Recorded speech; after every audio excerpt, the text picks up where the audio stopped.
We are looking at the first earthquake strap on the apartment side water heater. Okay, I'm going to pause that for a second. Okay, so it gets attached to the wall on the left side, comes around the front, has a bracket that comes through the back of one of those or two of those holes. And then the second strap goes over here, has an attachment point on the wall with the same kind of bracket that comes through the back of the holes. But the two are joined together with a bolt. I think there would have been an easier way to accomplish this, but what the heck, it hasn't been designed yet. And this is the bottom one. Now, so the only rules are that they need to have two each water heater, and the bottom one needs to be within the bottom 1/3 of the unit, and the top one needs to be in the top third. But also, they need to be at least 4 inches from the controls, which you can see looking at this.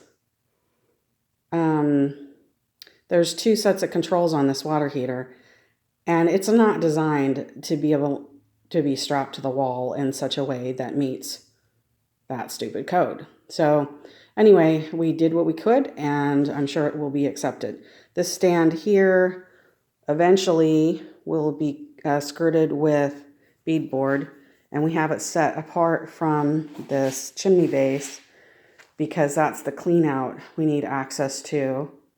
And it's a good thing we did, because when I had my chimney cleaned last month, I think it was, the dude dropped his brush down that smaller chimney and would not have been able to get it had it gone down the other one. So yikes. I'm even wondering what this was all about, because the other clean out is in the other room and not accessible. It's in the wall now, so we'll not be able to access that clean out unless I were to build a build out box, and it'll be behind the cabinet, that sort of thing. But the fact that we have 2 chimneys also suggests that I had 2 fireplaces at one point. It'd be kind of interesting to dig into the history of that, but not at this time.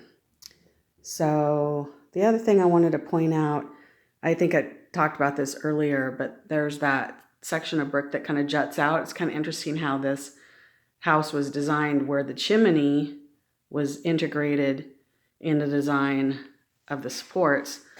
So the support, that's the beam for the main house, rests on the edge of the chimney. And so if that section of the brick had failed, that section of the house would fail. And it's just kind of interesting how they do things back then, or how they did things back then compared to now.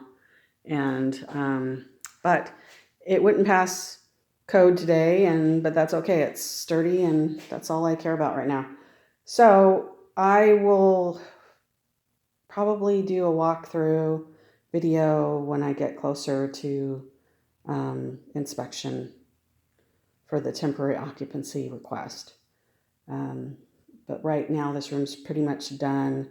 I've got to move the pantry somewhere. I'll probably just move it up to the wall. It was an excess cabinetry when I didn't actually have room for it. When we redesigned the bathroom, it got bigger.